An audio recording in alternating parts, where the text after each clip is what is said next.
बीडच्या परळी तुकाराम मुंडेंचं अपहरण,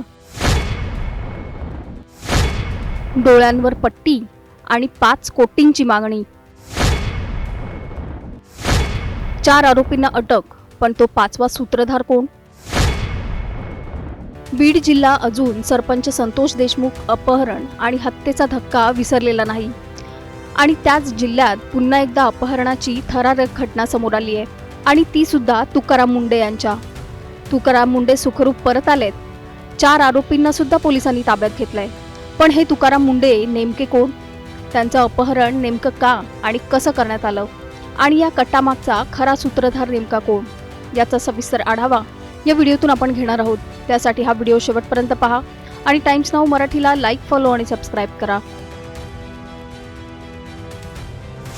बीड जिल्ह्यातील परळी शहरात घडलेल्या एका धक्कादायक अपहरण प्रकरणाने संपूर्ण जिल्ह्यात खळबळ उडाली आहे आणि अपहरण ते पण कुणाचं, तर तुकाराम मुंडे यांचं.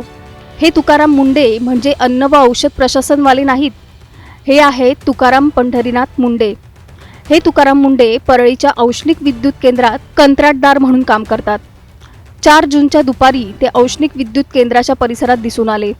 त्याचवेळी त्यांनी कुटुंबियांना फोन करून बाहेर जात असल्याची माहिती दिली. मात्र त्यानंतर त्यांचा मोबाईल अचानक बंद झाला आणि त्यांच्याशी संपर्क तुटला.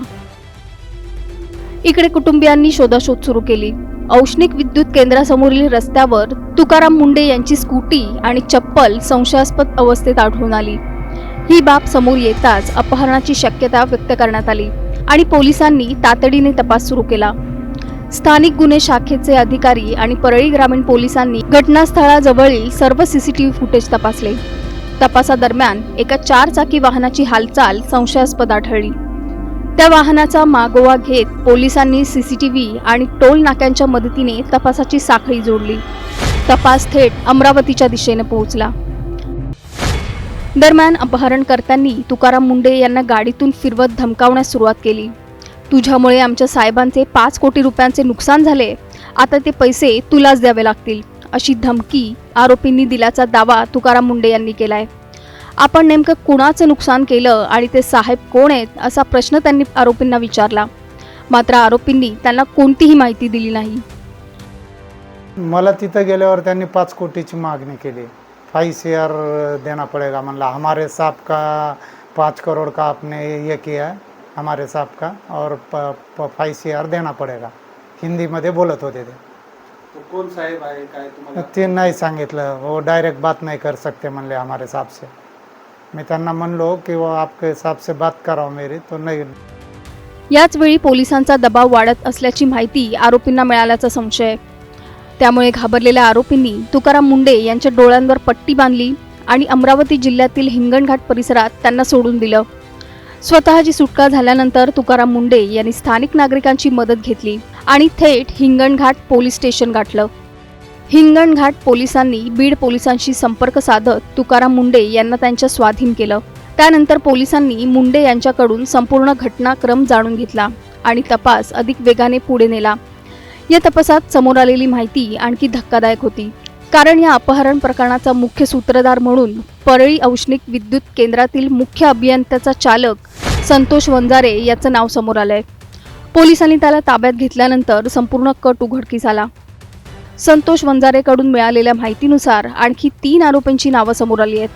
हे 3ही आरोपी फरार झाले होते. मात्र बीड पोलिसांनी नागपूर, मध्य प्रदेश, दिल्ली आणि राजस्थानपर्यंत तपासाची चक्र फिरवत या 3ही आरोपींना अटक केली आहे.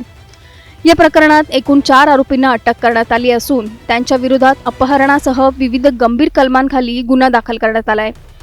विशेष म्हणजे आरोपींपैकी 2 जण परळीचे असून उर्वरित 2 आरोपी अमरावती जिल्ह्यातील आहेत. तपासादरम्यान आणखी एक धक्कादायक बाब समोर आली. आरोपी सचिन वंजारे याच्यावर यापूर्वी नोकरीचे आमिष दाखवून लाखो रुपयांची फसवणूक केल्याचा गुन्हा दाखल असून तो बराच काळ फरार असल्याचीही माहिती समोर आली आहे. मात्र या संपूर्ण प्रकरणानंतर आता अनेक प्रश्न उपस्थित होत आहेत. तुकाराम मुंडे यांच्या म्हणण्यानुसार आरोपी अपहरण करण्यापूर्वी तब्बल 4 दिवस परळीमध्ये वास्तव्यास होते. ते नेमके कुठे राहिले? त्यांना कोणी मदत केली? त्यांच्या हालचालींची माहिती कुणाला होती का? आणि सर्वात महत्त्वाचं म्हणजे या 4 आरोपींना स्थानिक पातळीवर साथ देणारा तो 5वा व्यक्ती कोण याचा शोध आता पोलीस घेत आहेत. तुकाराम मुंडे यांनी स्पष्टपणे सांगितलं की या आरोपींना मदत करणाऱ्या व्यक्तींच्या कॉल रेकॉर्ड्स, लोकेशन आणि संपर्काची सखोल चौकशी झाली पाहिजे. कारण या लोकांमुळे भविष्यात आपल्या जीवाला धोका निर्माण होऊ शकतो अशी भीती त्यांनी व्यक्त केली आहे. सध्या 4 आरोपी पोलिसांच्या ताब्यात आहेत. मात्र या अपहरणामागील खरा मास्टरमाइंड कोण, 5 कोटींच्या खंडणीचा दावा करणारे साहेब कोण आणि या कटात आणखी कुणाचा सहभाग आहे का याचा शोध घेणं आता पोलिसांसमोरचं सर्वात मोठं आव्हान आहे. तुकाराम मुंडे सुखरूप परत आले. 4 आरोपी पोलिसांच्या जाळ्यात अडकले. पण अजूनही काही प्रश्न अनुत्तरित आहेत. तुकाराम मुंडेंमुळे नेमकं कुणाचं 5 कोटींचं नुकसान झालं होतं? अपहरणकर्ते ज्या साहेबांचा उल्लेख करत होते ते नेमके कोण आहेत? 4 दिवस परळीत राहणाऱ्या आरोपींना आसरा कोणी दिला? स्थानिक पातळीवर माहिती पुरवणारा तो 5वा व्यक्ती कोण?